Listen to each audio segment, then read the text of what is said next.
नमस्कार दोस्तों।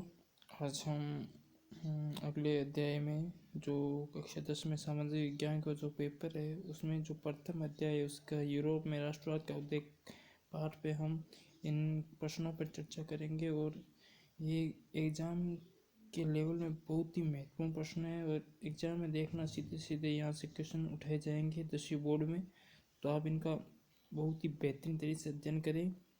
और हम सबसे पहले यूरोप में राष्ट्रवाद का उदय नाम का जो अध्याय है उसको हम चर्चा करेंगे। तो सबसे पहले हम देखते हैं कि जो यूरोप जो देश था वो आपको पता ही है। जैसे हम देखते हैं कि जैसे ये जो भारत का नक्शा है, जैसे ये मान लो भारत का नक्शा है, तो भारत के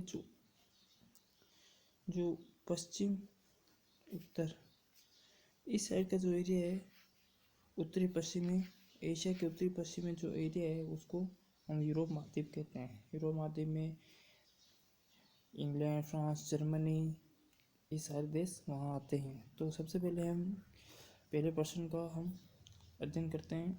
तो पहला प्रश्न है आपका, राष्ट्रवाद का प्रारंभ जिस देश में हुआ वह है। राष्ट्रवाद का जो प्रारंभ है जिस देश में सबसे पहले हुआ उसका नाम है फ्रांस। फ्रांस में राष्ट्रवाद का सबसे पहले जो प्रारंभ हुआ था, फ्रांस की क्रांति हुई थी, सबसे पहले फ्रांस में हुई थी। नेपोलियन की संहिता का निर्माण हुआ था 1861 में, 1870 में, 1804 में, 1789 में। तो इसका सही आंसर होगा से 1804 में। अगला क्वेश्चन है, किसने कल्पनादश यूटोपिया में दुनिया के लोग अलग राष्ट्र के समूह में बटे हुए हैं? तो इसका आंसर होगा फ्रेडरिक शार्यू। जाल्वेराइन नामक शुल्क संघ की स्थापना कब हुई? तो इसका आंसर होगा 1834 ए, चौथे में ए होगा। पांचों में 1815 में नेपोलियन की हार की ठीक बाद 4 देशों में सम्मेलन का आयोजित किया गया। तो इसका सही वियना जो ऑस्ट्रिया की राजधानी है, ऑस्ट्रिया की राजधानी जो वियना है वो पे ये सम्मेलन आयोजित किया गया। अगला क्वेश्चन है, ज्यूसेप मैसिनी कौन था? ज्यूसेप मैसिनी इटली का एक क्रांतिकारी था। 1815 में नेपोलियन को हराने वाले 4 शक्तियों में कौन सी एक नहीं थी? जो 4 शक्तियाँ थी उसमें एक कौन सी शक्ति नहीं थी? तो उसमें जो चीन था वो नहीं था और बाकी ये 3 देश थे। इनमें से इटली के एकीकरण में किसका योगदान था? इटली के एकीकरण में सबसे ज़्यादा योगदान काबूल, मैसिनी और गैरिबाल्डी, इन सबका उपयोग सभी उत्तर हो जाएगा। उसके बाद में अतिलोकवाद प्रश्न की हम चर्चा करेंगे। वियना सम्मेलन की अध्यक्षता किसने की थी? ऑस्ट्रिया के चांसलर ड्यूक मेटरनिक ने। ये बहुत ही महत्वपूर्ण प्रश्न है। ड्यूक मेटरनिक ने जो सबसे पहले क्या है, वियना सम्मेलन की अध्यक्षता की थी। दूसरा प्रश्न है, जब फ्रांस छींकता है तो बाकी यूरोप को जुकाम हो जाता है, किसने कहा? मेटरनिक ने। तीसरा प्रश्न है, कार्बोनरी क्या थी? कार्बन इटली के क्रांतिकारियों का एक गुप्त संगठन था।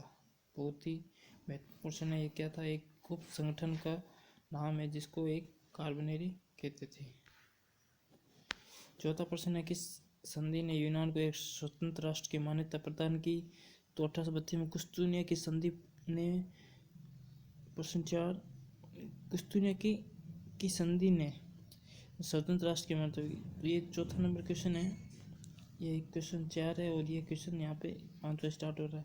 किसके नेतृत्व में तथा कब नए जर्मन साम्राज्य की घोषणा की गई? तो इसका उत्तर होगा जर्मनी का एकीकरण। तो इसका उत्तर इसमें नहीं है, टाइप नहीं किया हुआ है। अगला क्वेश्चन देखते हैं, जर्मनी का एकीकरण कब हुआ? जर्मनी का एकीकरण विलियम प्रथम के नेतृत्व में 18 जनवरी 1871 में हुआ। यह भी बहुत ही महत्वपूर्ण क्वेश्चन है। अगला क्वेश्चन है, जर्मनी के एकीकरण का श्रेय किसे दिया जाता है? Auto von Bismarck. बिस्मार्क को जर्मनी का एकीकरण का जो योगदान है उसमें श्रेय दिया जाता है। ज्यूसेप मैसिनी का जन्म कब हुआ, कहाँ हुआ? ज्यूसेप मैसिनी का जन्म 1807 में जेनोवा में हुआ। ज्यूसेप मैसिनी द्वारा स्थापित 2 भूमिगत संगठनों के नाम लिखिए। बहुत ही महत्वपूर्ण क्वेश्चन। यंग इटली और यंग यूरोप। मेटरनिक ने किससे सामाजिक व्यवस्था का सबसे खतरनाक दुश्मन बताया? ज्यूसेप मैसेनी को। जर्मनी के एकीकरण का कारण था कौन था? बिस्मार्क था जो जर्मनी के एकीकरण का कारण था। बहुत ही महत्वपूर्ण क्वेश्चन है। इस वीडियो को आप पूरा अंत तक देखेंगे तो ये पार्ट आपका पूरा क्लियर हो जाएगा। इसमें बाद में आपको मोस्ट जो क्वेश्चन मैं बता रहा हूँ इसके अलावा आपको ज़्यादा पढ़ने की जरूरत भी नहीं है। इसमें क्वेश्चन इसी में से आएगा। जोल्वेराइन नामक शुल्क संघ से आप क्या समझते हैं? 1834 में वर्षा की पहल पर जोल्वेराइन नामक एक शुल्क संघ स्थापित किया गया था। जोल्वेराइन एक जगह एक संघ का नाम है और ये 1834 में स्थापित किया गया था। और ये क्या है, इसके अलावा जो जर्मनी में बीच में जो शुल्क अवरोध को उनको समाप्त कर दिया गया था। उसके बाद में है दूसरा क्वेश्चन। बिस्मार्क ने सैन्य शक्ति के बल पर किन 3 देशों को युद्ध में पराजित कर जर्मनी का एकीकरण किया? तो इसमें 3 जो देश थे उनका नाम कौन कौन सा है? डेनमार्क, ऑस्ट्रिया और फ्रांस के विभिन्न युद्ध में पराजित कर जर्मनी का एकीकरण किया था। इन 3 देशों को युद्ध में पराजित किया था। डेनमार्क था, एक ऑस्ट्रिया था और फ्रांस था। इटली के एकीकरण में योगदान देने वाले किन्हीं 4 व्यक्तियों के नाम थे? तीसरा क्वेश्चन है। काबूल, मैसेनी, गैरिबाल्डी और विक्टर एमिलियन द्वितीय। बहुत ही महत्वपूर्ण क्वेश्चन है। इसमें देखो आप ऐसे समझ सकते हैं, जैसे एक तो काबूल था, एक मैसेनी था, एक गैरिबाल्डी और एक विक्टर एमिलियन द्वितीय।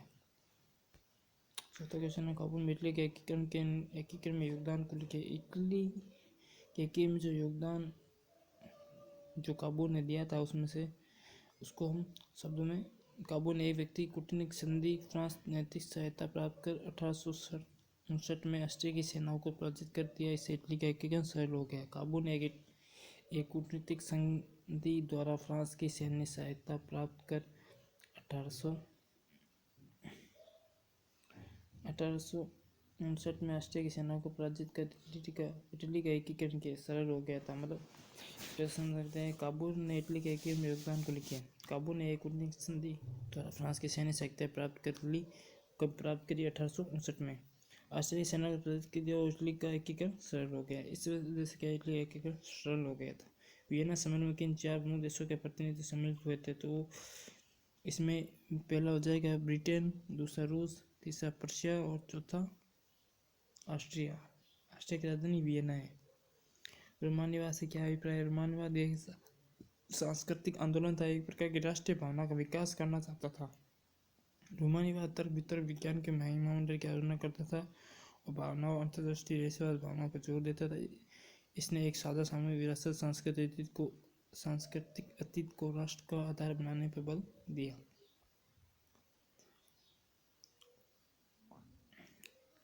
सातवां क्वेश्चन है। ज्यूसेप मैसेनी पर एक टिप्पणी लिखिए। ज्यूसेप मैसेनी इटली का एक क्रांतिकारी था। इसका जन्म 1807 में जेनेवा में हुआ था और वे कार्बोनिक के गुप्त संगठन का सदस्य बन गया। उसने 2 भूमिगत संगठन स्थापित, जिसमें यंग इटली था, दूसरा यंग यूरोप था। इसके प्रेरणा लेकर फ्रांस, स्विट्जरलैंड और पोलैंड में भी गुप्त संगठन बनाए गए। फ्रांस। अंतिम क्वेश्चन है। फ्रांस के प्रथम विद्रोह 1830 के बाद संक्षेप में लिखिए।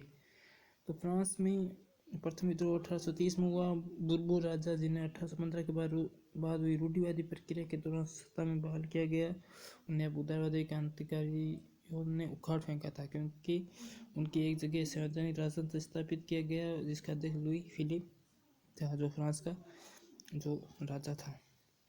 तो हमने ये प्रथम अध्याय की हम चर्चा कर ली और ये बहुत ही महत्वपूर्ण है। क्वेश्चन इससे बाहर नहीं जाएगा। आप इसी में से क्वेश्चन के हिसाब से आप तैयारी कर लीजिए और जल्दी मैं आपको अगला अध्याय लेके आऊँगा और उसमें हम चर्चा करेंगे। तो आप सभी का बहुत बहुत धन्यवाद और जल्द हम अगले जो दूसरा भाग है उसमें हम चर्चा करेंगे। धन्यवाद। जय हिंद, जय भारत।